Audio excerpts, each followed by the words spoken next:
bia ne no wo dwon ye no na ekome waka wo wakotokuamle ke wo ha bia me banyeden omanye igbeje ne bi da float ni mene work boy ni wona ye hia wulu name ye o machine no ni wo ba dwane to engbe ke minhye ameji wote ni ajeta wia ke ache woje ni ajeta wia leji Gadangbe National Students Union here in Yellow.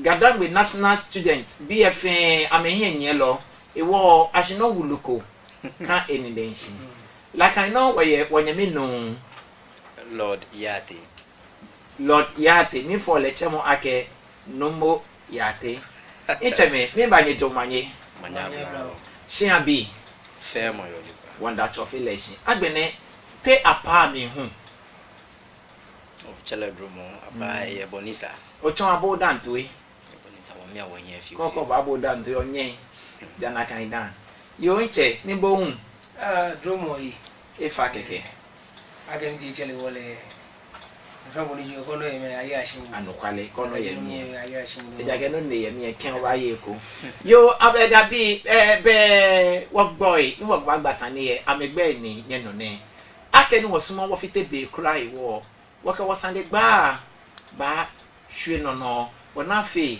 oti epote ni woke wo ba susu ye ni wona be otie ni woke wo ba susu ye no oji ake gachon loy ke ake gachon loy me ni chon wo bi ani ye school sam ni bi ani ko te gan school sam ye hey baba ho achon gan ye jeme ona me ni chon ale gbenu na ba achon na ba ya ni aya chon no he wo pay allo me ni ifon amen de ke ba shiane ni ka ba susu de ke wi mo he ameka kesi ke ake ana chon lo ni ba bote school twi am ni ame ya chon ni ba me amba ta ogbekono na ba chon ni ana chon lo ni amenye ambote wo school twi am ni wo bi ye ni ame na wi mo na anye atwa me ewie mo ke enma ke boni ake twoni aha ewo oba susui ni wakwepo ni wo bayale keje oye manko no oye gane no ye wo popa ekono ni atwa gan ye jeme keje eneseke ya wo bahani atwa gan ye jeme yo inche ile ake oji Gadangbe National Student a president make amenye nyelo leke ni chomo allo chonlo ni nyeke amasham afole na mbote classrooms allo ne kase mutwiame ni ameya choni te ebaleten ni nyekot lekengbe yo kenkle wo beshida wa pleje yo wo beshida kumomba wache ni gonti on beli manyeli bine ke Gadangbe lu mo fe ke shanine allo gbeke wo bote gbeke mi ko ina ko te shi cheku ke te shi levier ni yimo mi be no levier so program se be na ba shia be levier so de ka be nege yo o baba mo fe mo de manye so ha mo fe mo manye wo o ke shida ha wo patrons ke Gadangbe menmeni Gadangbe kam twi no ibe ke bia me efe na wa me dumo na me pushi Gadangbe ni eko imama ko panebu ke abi volunteer teachers program na ni eji program ko ni maka ke Gadangbe National Student Union ji Gadansu ke Ghana Education Service ina chakpa ke ake Ghana Education Service ofan wole Ghana Education Service ni GS ni union ke amena chapani I introduce volunteer teachers program. I introduce the program ne eja ko okwe ga chonlo e short ya classrooms la kajiboni ayu ake e short ana ga chonlo e me kunke wo gawiyo mu enyo wonya me ko muni chonlo ni ametela shana mana ko muchumo energy ni bi ko meni union kwe they were like okay ka ke volunteer teachers program ne ba at the end of the day ba yi bo amofian because ke komini ona ko nuchumo e ko lo menam la lo e post ni am la lo post ko boe wa nyo chone ke voluntary program ne no bo na nuchumo nuko yoda no ni jenyi no ga wi mo na ke e la aja lo yin ne ke voluntary program ne wa na chole ba chon bi ke bi ani school sam because bo famo ni yin ke abon bi ke bi ni chon mo be jo ko wo se yin no kamoko ye shike bi ke bi ani afo ame bi ane ni ane ko atwon ami wo gbeja no to wo kusun ko wo wie mu ka me dami na mali amele no ko na gbohun e ne ke ana gacholo be school sal issues ne ba to ne ke voluntary program ne ina ba fi ba ba shi at the end of the day nkomo yeli ni wo fe wo yi o ise ba fi ise ba fu no be energy ni bi ko meni e wona ke voluntary program e ko o kwe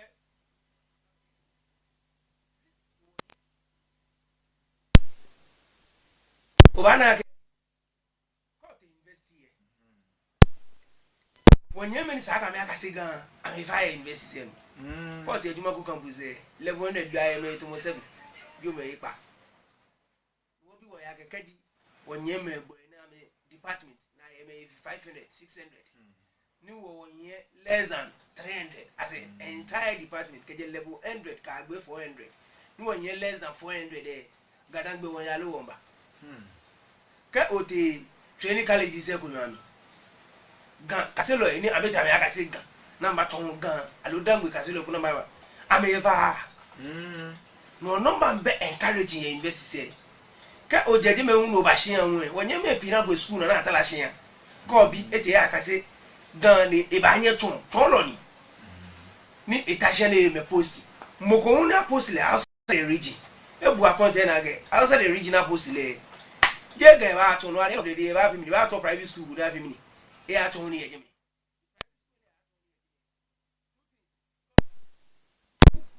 alo mali no se nwe wonye me ko me ni o na ke mene e ba nya tonga ni e tonga ye private school more than 10 years ni okuru na ke gbomo na ya ko university ya ko yi she boy mo de e wa private school more than 10 years 12 years ne ke me ne wo kwa ko ke ba hin ni o creative voluntary program ni voluntary program ne temporary program ni e ba to voluntary program o ba na permanent job because ke o me posting back no join the voluntary program at the end of the day ke recruitment bomba o ba recommend na ka me ke ha GS na fi awo ame aside from that mokon ni gan enako egbe ni ba ya invest here e ba nye to voluntary program na le ba na egbe ba ya invest because at the end of the day o ba wa member se ko ni scholarship ke ni bi wa recommend the scholarship ke ha me ni ame acha America se mo ni amba na ba fi mi amba wa no ko okwe ke program ne eji noko ni wo kwashi wo na aka ka wo introduce ne ke program wa mo ba bi aka ne ke voluntary program ne ba atule free dabi atule free ande free dabi atule keke be na atule wo ah wo bo kenke ba wo be no atule voluntary program shi ake ni bon oye bi alo oye woku alo bo san noko yo da nyo ba aka bu sana wo bu no at least won kwa aka organization ne ke okwe cholo ekumeni pe wodeta no ye cholo pi ni waka kishi ale ayewoku na ale me ko na me choni fi 20 years 30 years ni ko bo akonte me ko ma fi aboda me choni e ye yi ni opo nupa no yi ni onye te shile ko trop ponjo ya mi no yi ni on kwa ke beni ake pi alo boni apio NSSV voluntary program bi ape ya me fi NSSV ne motivate ame ne ehana me yeme ni chomo ya gebi ehu aside from that won kwake at the end of the program we ba certificate okay ni ne ka certificate ne yele sort enyo e ko me regional level e ko me district level regional level we Ghana Education Service director ni ba oshi okay regional house of chief president ni ba oshi eteno regional minister ni ba oshi ni won hande ke certificate ke hani wo se nu chumo opportunity ko banye je ko ego ya region ni banye fimi certificate ni fimi e ye bu aba ke ba district level na kana district mi no yo education director ni yo jime ba sign shi MC alo mayor alo DC ni yo o district e ba sign ke union e yi udasi e wo certification no na ke certificate ne e ba ye bu abu ye ni bi pia mi wose won kwa ke ake ni ofe cholo ni at the end of the day boy na gba bi ko me e woni onye ko government e absorb mo ko de ko le lancashire issues ne ko le nkule mo ko ake ina ashika de ba register ke ni union ni chumo jake ba ko gbolo ato ne ba ye bu abu ni onyo solve ne ke problem. Aside from that ne ke voluntary program ne kaji gamashin yo be sa ko choni e gamashin o shin gamashin o atoni e oh no mo fia mo district mi no yo na ka district mi wa fi o ba ni ni o choni no at the end of the day na ke ne ke voluntary program ne e be gidi go shin no ko ne ba ye bua ma de pa ko wa check o lancashire exams wa check ni bi ko me ni ba frustrate go chon lopo no energy no ko ni Gadangbe National Student Union ke Ghana Education Service ni Greater Accra Kemba ni e ba ye bua Gadangbe man bi fe yo nyamo mo ite ke nke macha insanie noe no mi indie world achon ake Mr. Yate Ola Yate ba ogbena ni onye ye leken boro teachers a ni chomo mi inna ile akeshi boji Ghana State Coordinator iwo ye leken bene no mabia ake ni oji coordinator megbe no e ba chon ye ke boa ne ke chon lo ene ana anye akame awo school chiame ni amenye ni ameya chon keji majenwi mo shishe be minga mo fe ni mimba manyo kenje chemali keke ma alo osane bi mo hito we gbenoni ma chon alo gbenonu oba chon nu oke bua chon lo anaji what the various municipal assemblies ni woke MCE say ke district director of education ni on ke various municipal assemblies woka ma ana shitamo ni no se hu wo ke men wo ha meli ake energy noko ni won ta wo fi eja ke da ayu ake abega cholo ana ga cholo ke ni bi wo energy no ni won ta wo fi wo keji ale no amele men ni tarashia ni ekule ake ame posting alo ekula me ga imi nche na mba anya me chon ga ameba anye ni ameba fata wo iko ni wenye ga yemo ke ga chomo asa aba iko ni enehi wo tamboni nchonye ni wi ake wo ke various district directors of education say ewie various municipalities say ekomeye ni wo ke buluite amengo ake energy no ni wonta wo ke ame anashita mo ni wo wi shi wonu kwa meyi ekomeye hu ye ekome hu ye ni ame wonu amehi wo men wonu amehi ye wo bu achon lo anaye ame akuche yamli ni neke cholo na ni wona wo ke ame baji neke volunteer teachers program e shishi. Oh, okay. Apua chonlo ya. To mo ne wi ne ke program ne eji chakwani kan yi ni oke Ghana Education Service ya region o once we watch district level e be sa go ke district level actually no gbona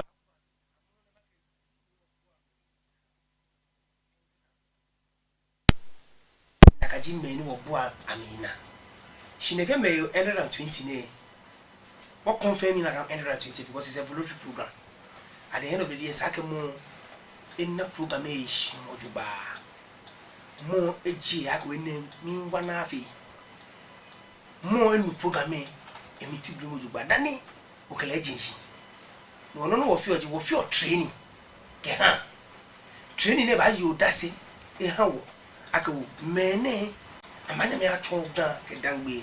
No, at the end of the day, I can make Ben Haji say, well, you are more ya school to me about English. I have 2 different subjects. Yeah. Well, like more, or you money at one.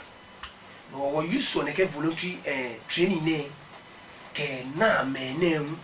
No, okay, you saw many, I'm afraid I come after me. Happy. Make Ochinu ne, what they were fed done with their training hammy. Oh, okay. When I feel that done with a weekend machine or postpone the gun.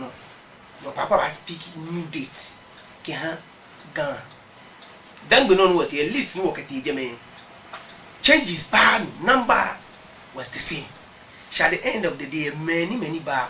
I'm a team of different from list previous list. No, don't want not the same number work at the German. I could want me 60. What a German. One another main number. At the end of the day, many back that day, German mammy bear previously. Oh, okay. But no man in your gender. No matter. She was a German. Make me conclude by joining the program.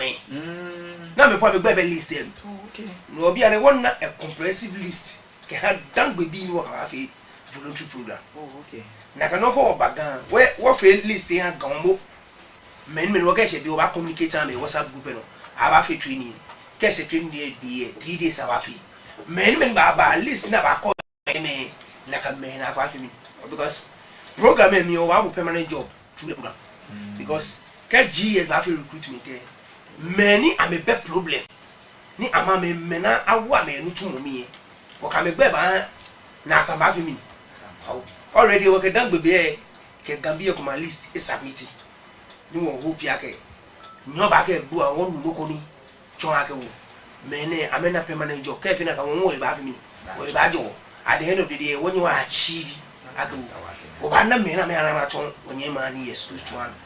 No, I'm not me na buam alo men ma kwa tumi tumi won kwe men ba train ne daddy no listen wo here I get gas state more than gas state I me more than 40 she didn't call leadership be again I make her focus because we focus no the end more enwegbe she ba mi wa fi ni ka union label union ye recommendable ni what second go happy me na age because money ba happy ni ke ebani ni papa ni awie she can phone pe abache union boy ni won union wo ke lo hwe no won kwaje megbeja no to gba no amu no ba ke man bi pe ja ke ke do ma fa wa set date ke ha gas state training ke orientation ke she na ka bi tolo e fe tolo ni am me posting bo money post bu ke te outside the region no to no ba chon greater Accra bo wo chi keke awon auditors keke no ke wo na agba gbeno fe gbeno mo wa tun na solve problem o wa solve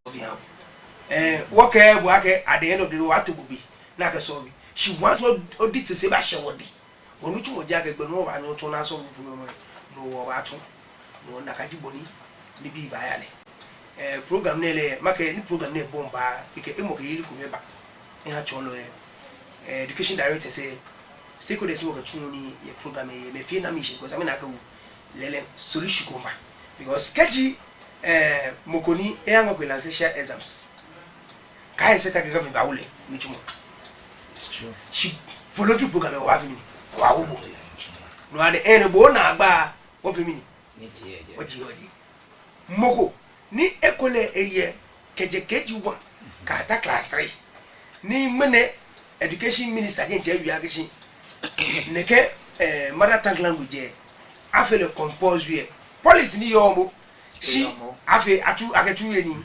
she mena wi omo na ewie eye bua wo nu chumo ponu wo chumo eja ke bia ne ye bia ne ka wote school tu emi ni nanu moko na ka level ni to shiko wi omo konkulu ngana ka mo ba na problem because ni mla e no bu mla tu ni director minister wi ni bo bu tu be to ko bu mo ni work a program we ba program o ba training men ni ba ka se gan na me na igbe na me chon wonye ma ni na ka level ko e wo nu e be wa bo model o ba shi class room see nche wi mo lo yo na kan no ni ewi ake achon gan ke je kindergarten na ke ba ma bi ake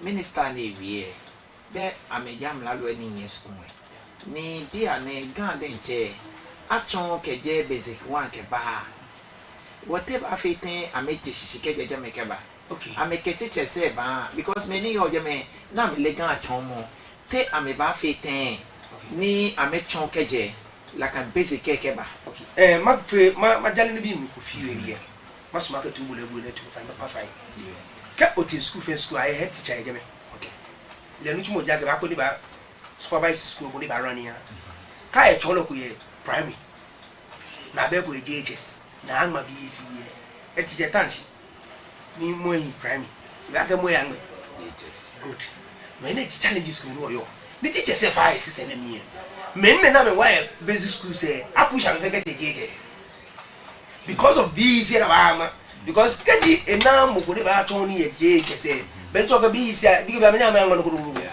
no hane wo de ba like private teacher say pi basic school say teacher say ga chola pi apush am get JHS no ka wo program ne ba ye bu ani because ke what is school ko de bula ye teacher e mo chonlo e me ni chonlo take JHS wo no ba fi mi ni ba ko basic school ni wo chonlo en wo ka me ya ame no chumo ja me ya basic schools na ka ni education that wo ke district director say you mo go ya ne ba chonlo JHS ben mo ba chonlo JHS be na ka area mi fe ani di mo go basic school shika atwa ka o aka mo go te JHS ni asimo go primary basic school wo kana me ba na problem because we focus aka digi be ba na foundation yeah kame na foundation e wo mo ka elija kame na foundation kame she nyele amanya me film shika ame na foundation aka me te hin ate alo aba ni won kwa ka the next 2 years 3 years e ka wo ko say wona ka no chumo no wotun e ba se na mo gadangbe make Ghana ma je be ni me ba kwa me shika na ba wo project mi ka 2 years 3 years e ana ise no wo cholo e wo ka me wi wo wa ni wo te dangbe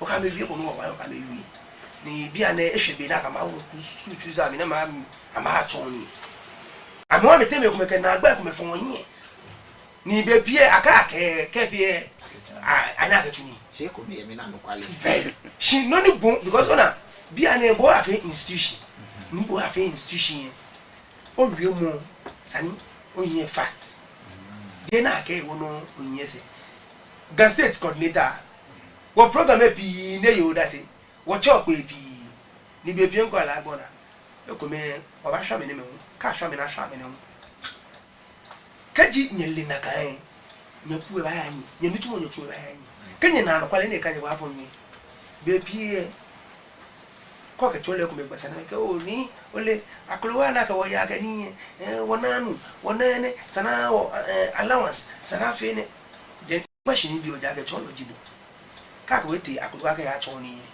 ekule ahabo tunye jami she kulo feel yake sanuna order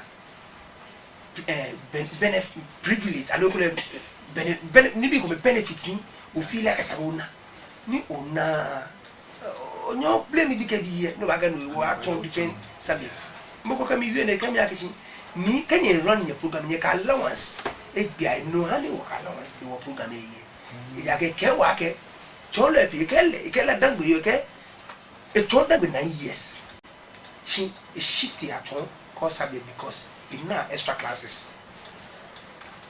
Come on, the mentality they extra classes say they 9 war. They can dang go passage. They trauma because at the end of the day, a parent that have mass extra classes. The banner no go ejemi. No, makake what nyeme chon lo e come sara me li chumo na me chumo.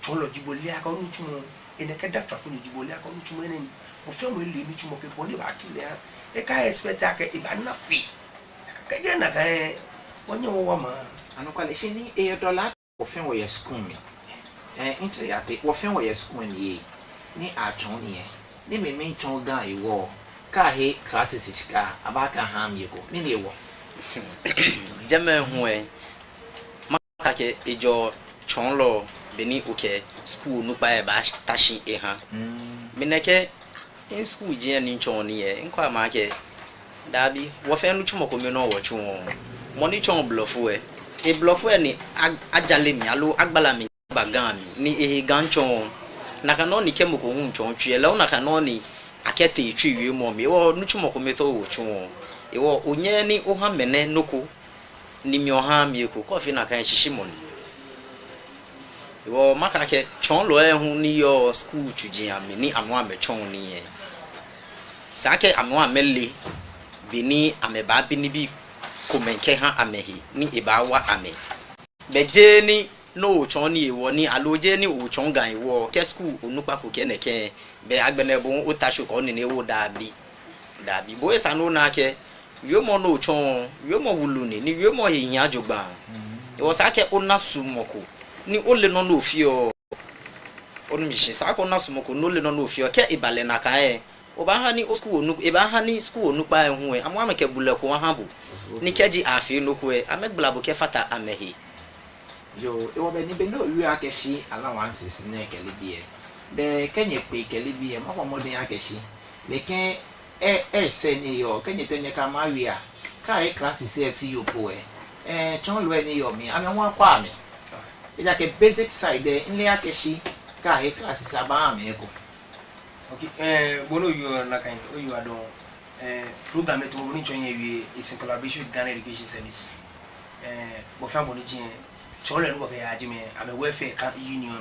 She GS mu ye rule ba play. She na be pie no community o mi jage.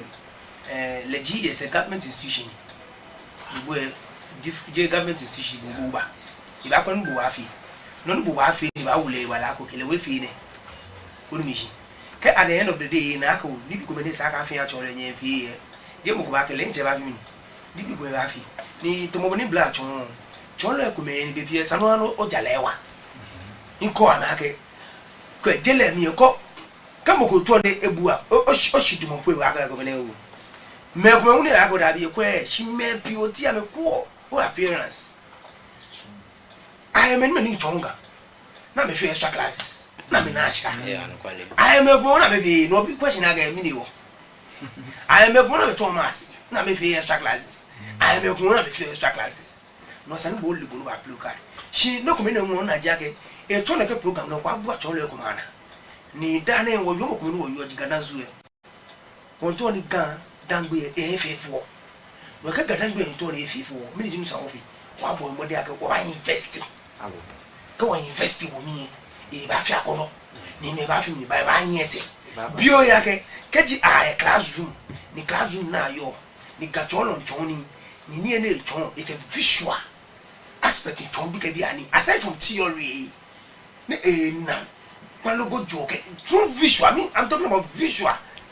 Me consider bi ke small ba classroom ama ba me no wa check system ni she was on mo page yake ke piamo no ba na from stakeholder scale when manye nyelo waka abara union shadabi she okule o jolo eme tene aka me nyumo am mafini mawa be nyumo ameni yeli aka am mafini ame wo ni just one monitor program here one monitor teacher say na ame to the right thing at the end of the day no mo wa wini gadan ba wini nakai yo incha ko ta wo no ko ye bra wi no ko ina himi hye wa ke ha visual say ni ichon in square community or malam ni achole Math Educational Institute na ke beka bia ni your form to won fe pokwafon ahichu ke hibeje money fe money blofo chole puberty right ni waje last week she meet me he wo wonye no wacha no wo Wednesday ni nka meje ni nka ma ke ametation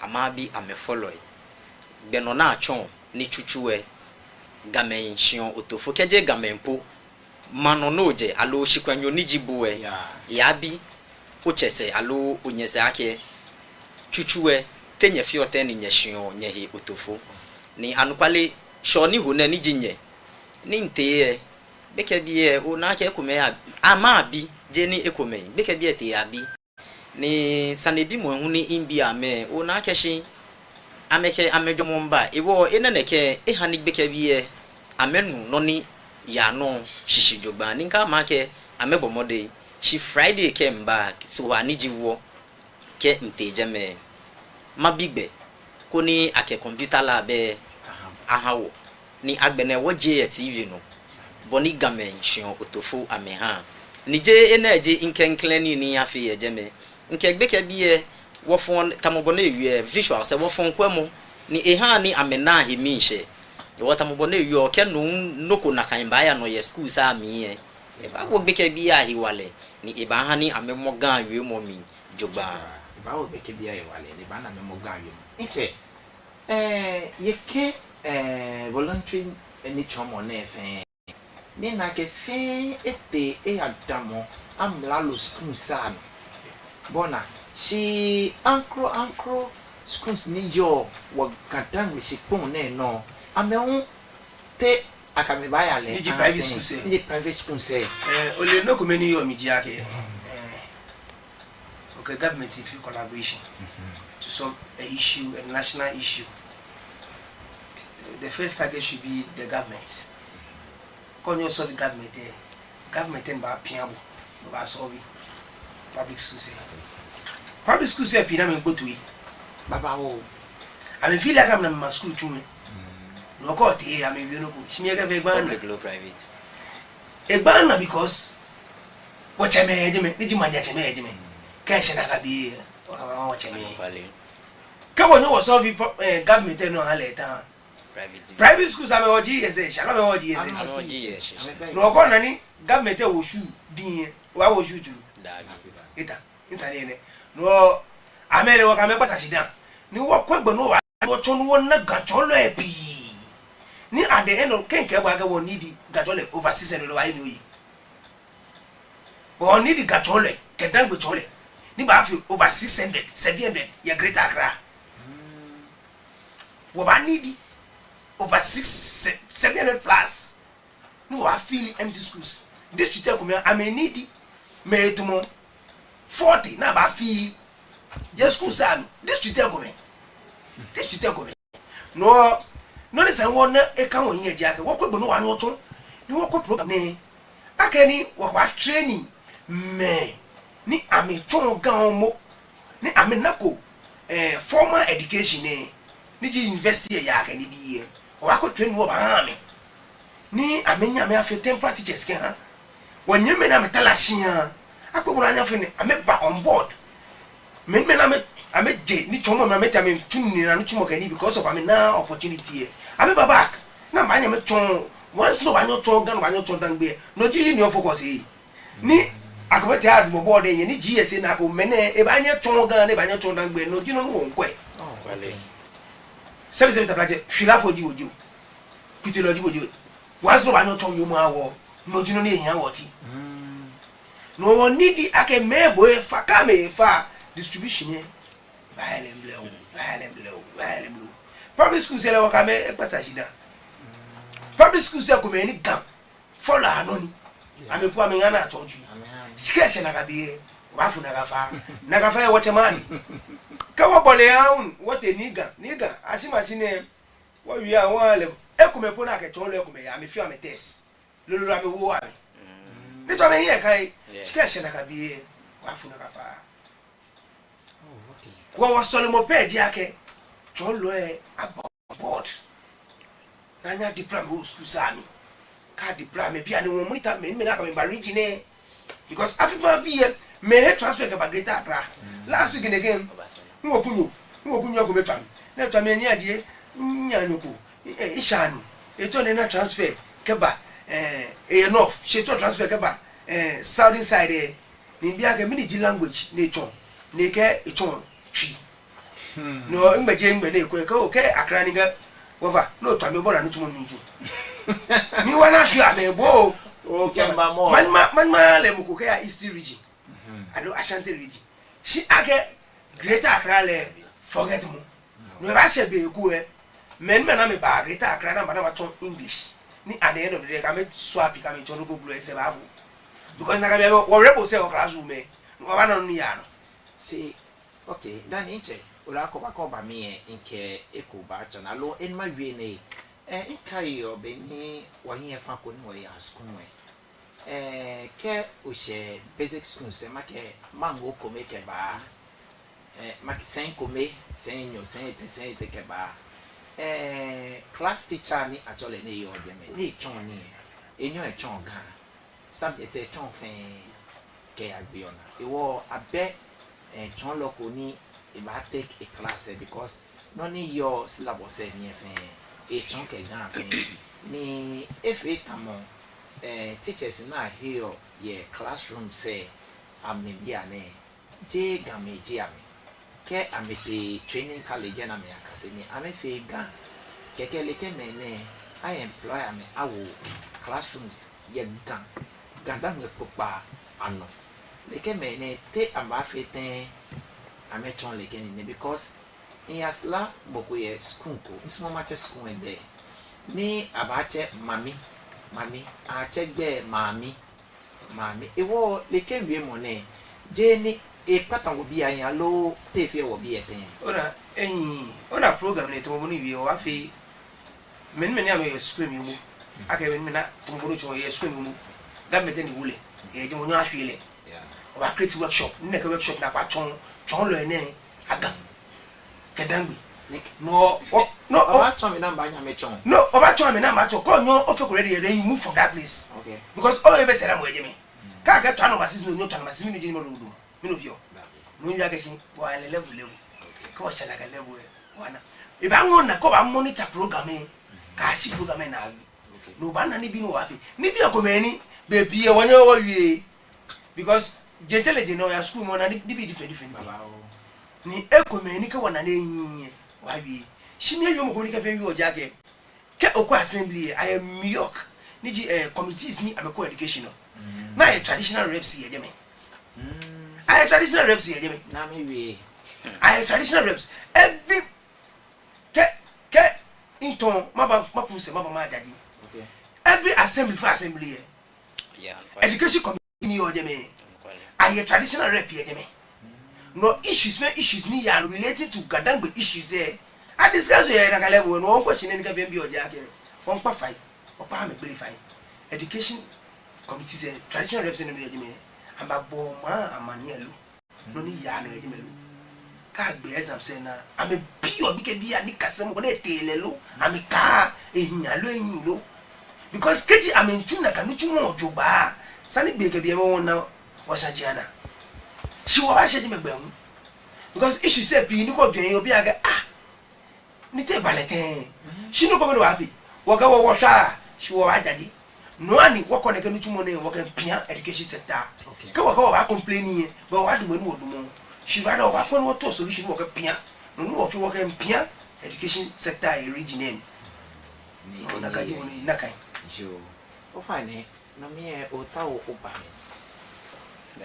ewie ye chon lo ni tarashia ni mono ba nyo chon ni obanye ni ukande ni owie beka ake obanye ni obafata wo kuwe ni no mi nto ma wieji atwa mi keje upa niami upa ni ake government school ko New York jeme for the past 5-6 years ne amebe ganchon lo na ko bla yoko mo na why anya ba atole ko bla yoko ni sha ehe afole ni echon gan ye jeme amewo le nyomo e papa ewo epa ni chon mo ye jeme shi ke ise busy bi ke bia ya maka ewo mo ni twami ke ine na agba ne na efe na gbe han le we twam ni ke mi ake inu ya ka ke energy no ni nyefio no hewo awula ni yo bi egbe masumo ni ukela wo mi kuna sa kela basku em ye ko ni nke yo inu ewo ni mi nke onupa esusuri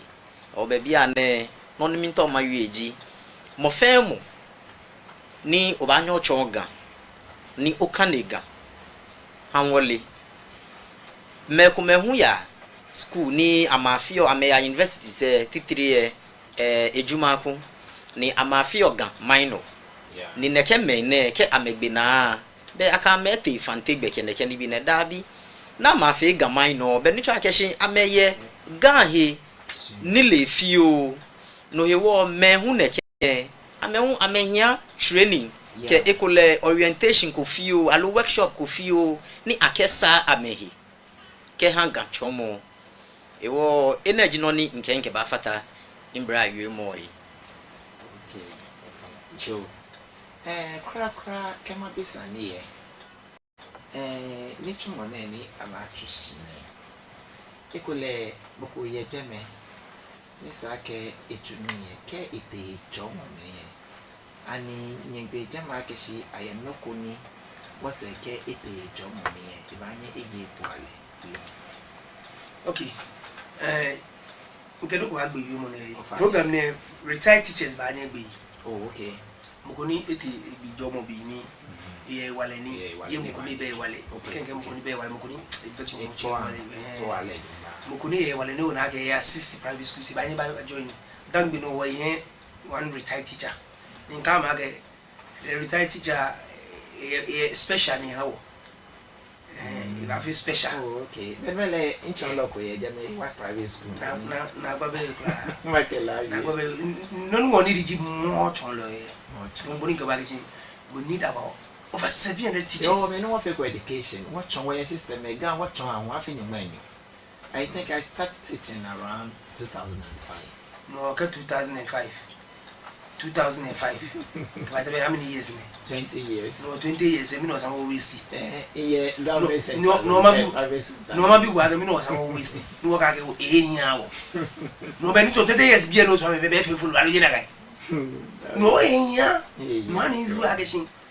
What quack? Saka do. I guess I know what Jonathan Shadadi. Once you are not talking, I can't be. Maybe I feel people's teacher. Yeah. I feel a good program there to assist. Tutukura no vaji no na afio. No kura keji Ona. No ka kachibe. O question no obi e. Masoma go to question no ekunu majibu na. O fa ne. In pesa ni akeshi.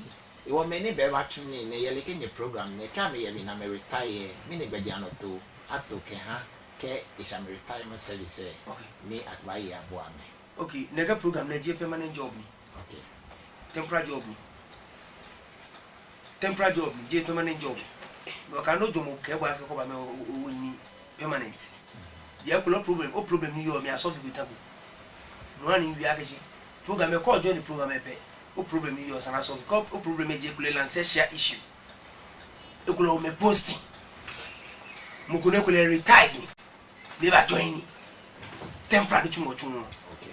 Kaji posting no me. No na ko posting no ba join program e. Ka o boju de no chi. Ju ni recruitment ba. No ka buti o ba je because I didn't wo shika sani ba jo aloje na ga. No ni chumo je permanent. Shika kole oye tumo e kole retired dom mo ne eti retired ba fi example. Eti retired no government nya wole ni chumo dom. Tamomenti chale ke. Good. Mrs. Majori Asifi. Okay. She wale ne ba yin ba chon. Den che. Good. Ke e ba chon. Afie she.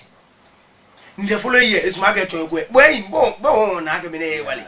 Come on boy wale ne ba ya hia. Wo ko ru ya follow. No ani nke gwa gashi. Wo ba ha certificate ke ni bi. Ni certificate no wo ba seek sponsorship. Yo me ko me ni onyo be fe ba gbuna. Ni program e won to beautified katang be teacher. Ichomo. Me ko me na ma na provisions ke ni bi. Ke ga me ko me ba na provision be me ko ba na me ko me na e gbeja no to ake. Every young belly will feel rewarding. Ni 1 year, a man say, I mean, Chuini, Maka can be Magan Yogumune. I can program in non one appear, John Loegi. I have created a special rewarding package. What that maybe package different year. One quack the next 2 years, I come go to my Buneviago voluntary program and I feel no best solution ever great Accra. No, I will fail to bar. No, I be like, oh, you know, to watch you would know ye. Cash going to have going in here. No, I can with your leg when Gamma. Amelie, Scana, one quick at 850 to 1,000 cities. You will monitor NSS payments. Okay, NSS in your competition. Okay, NSS in your competition, Jagger. On 20, I'm a voluntary be a payment, and if NSS be here. When you get Cholo go like paying for Bulawe Kagam paying for Mugu. Oh, no, can you 850 car 1,000 cities say? One quack, men buy a coach villages need you remote areas say, a cloak away. I mean, nothing 1,000 cities say. The men buy him Mantella Mekule, Mokonika for no choice and no square, Jimmy. In another 850 years. She will connect with a woman in your head and they are Kuraku. They are one out to be a near. They get 1,000 cities near. They are more. Aside from that, one quack can draw more fun. You want no more sponsors on board there. Then I got 1,000 cities. Wana. No more than that. She felt supporting Wabana. The more support me can coordinate again. Program make one more supportive. I'm on. Because at the end of the day, can by remove you. But what told I'm a paying for me. Yeah, Bolly. You were told I'm a year 1,500, I made 2,000 work for Tolania. Kai, you go now. Nakai. Obana Miche. No Solomon pay Jack, one more sponsors. ka wona to woni wie je jo ka shika wo ka to chona shi wa go cholo enu mo aka me gbe am ma fi mi ma pe ami o cholo e pa ne aka me gbe am ma pe won no ji wo monitor abo ni tuma me nchulo do ba yo no me iya sande kometa o nkenwe ohie we your cool konu wo chole collation of Gadangbe teachers ni amepo ameina ama me ye ni tuma me amenchon ni ye shimo amenchon ni ye ankro school samne wona fe ni wie mo anye atamuhye jeme ne ka gbeshi jeme en le me ne ebede bale aka ya ma license ya kelebi na ya ma na keja ote oyafe education dan dani obanye oya ametwi hwe aka ambaya ma fe education ne shimo ye education ne fe mo bena aye mene amesuma keshi ameyale distance mana maya ni aba eko fenoni ambaya na mahinsuku wemi na mbaye afie dwe alo afie tena meke kaseni gani ameba choni noji ake ameke ameyewokume amenye bi ke libi ke hu noni je noji ake ambashi classroom na meya na makaseni for like 4 years na mabena mbaba amegbe yin na meyo moko ebe ba ko ni ehin ame jameshimo agbenu ka meshi na mete bi hu e ba wa ke amekwamo ewo ameke amenye ya hu akeshi abafe niken distance ne aha me be na fe na me ho amenye ameya kaseni ani leke me ne nye na hegbenye ke ame ina shramo ni nye kweli ke gbe na akeshi nye ba boy modern hu ye jengbe be na fe ni anye ake distance hu aba ni Gadangbe wie mo hu anye aya distance because wie mo ekomeni ye hu ni ame hu ameya distance na me ya be si wote mi ke libi ni bia me sana me ka ke sho bia ne afe ekomeshi mo no na me fi yo onye ofe o mejo ye gami shomanye o mejo ye o ba fe le mind no kupe ke ba la kan be sa keke apost boy no o ya ni we ya chon another language not the gan e wo leke we bi na enwe nye na egbenye ka me ishnalo okay make collection of Gadangbe teachers yeah ni amenye nyelo ni lileji ni aponsa okay wakame me personally kamena shramo union kamena shramo like issue ne ni distance issue ne teachers e komeni ame nuoti dambe ame voluntary program na ame vi ne ke issue ne inkamo kwa ke